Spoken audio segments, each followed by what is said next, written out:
passé par les deux prépas qui existaient jusqu'à Blomet à Paris, c'est-à-dire l'ENC Bessières pendant 2 ans, puis ensuite le lycée Turgot. J'étais en prépa D1 de 2012 à 2014 au lycée Juliette Récamier de Lyon. J'ai fait une classe préparatoire à l'ENC Bessières.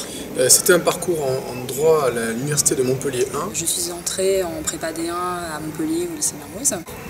Cette prépa vous permet de faire à la fois du droit et de l'économie, ce qu'aucun autre parcours ne vous offre à l'heure actuelle sur l'échiquier des formations existantes. Vous êtes à l'université en tant qu'étudiant, vous passez vos partiels, mais en même temps vous avez la prépa qui vous épaule et la préparation au concours. Le fait de faire un mi-temps à la fac et un mi-temps à la prépa est une originalité qui réconcilie un petit peu l'opposition standard entre classe prépa et université. Vous êtes à la fois dans un cursus CPGE, c'est-à-dire classe préparatoire aux grandes écoles, où vous êtes très encadré, vous avez des DS, des cols, des professeurs qui vous suivent et qui vous connaissent personnellement, et vous connaissez aussi l'univers de la fac où on vous demande d'être beaucoup plus autonome dans votre apprentissage et où c'est un peu à vous de fabriquer votre emploi du temps. Officiellement, il y a 4 années d'enseignement à l'ENS, une première année en commun avec la licence à la faculté de Rennes, la licence de droit, une deuxième année en commun avec le Master 1 de droit de l'Union européenne, donc à l'ENS, à la faculté de Rennes, et une troisième année qui est en général dédiée au passage de l'agrégation, en général, puisque il y a quand même une grande diversité de parcours, mais en tout cas c'est le parcours que j'ai suivi.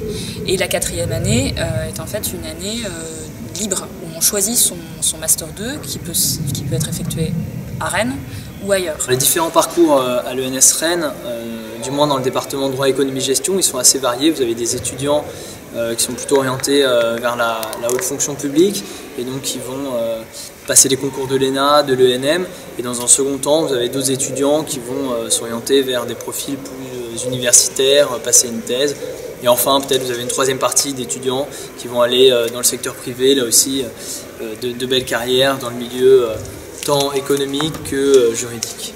Je pense que le point à mettre en valeur, c'est le statut de normalien quand on y accède par concours, qui permet beaucoup d'opportunités et notamment pour la suite des portes ouvertes et des stages en particulier très très riches.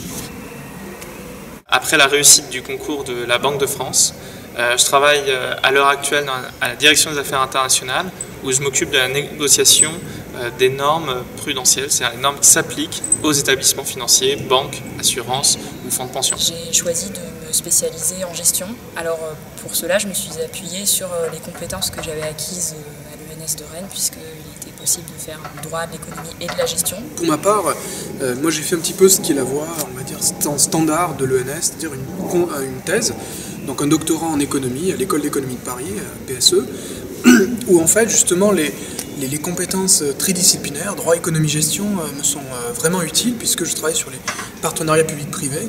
Donc c'est une forme où justement les questions juridiques, les questions économiques, les questions managériales sont au cœur des problématiques aujourd'hui des entreprises et des collectivités. L'avantage du parcours après l'ENS, c'est qu'il est très large, à la fois l'enseignement et la recherche ou autres perspectives. Moi, dans mon cas, ce serait plutôt les concours administratifs et pourquoi pas le concours de l'ENA.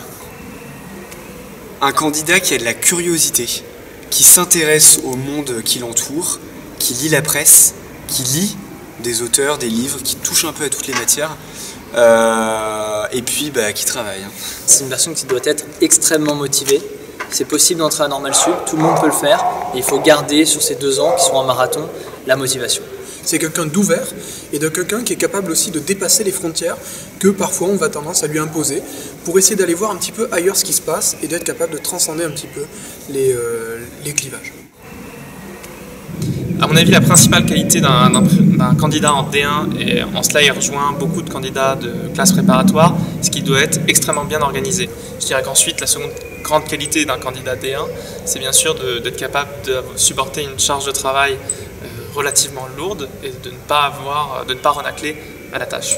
Partez sans a priori, tout en ayant conscience qu'il est mieux de s'organiser dans son travail et de fournir des efforts constants mais pendant toute la durée des 2 années. Première recommandation pour intégrer une D1, je pense qu'il faut bien se renseigner, aller sur internet, il y a plusieurs sites qui ont vu le jour comme prépa-d1.fr.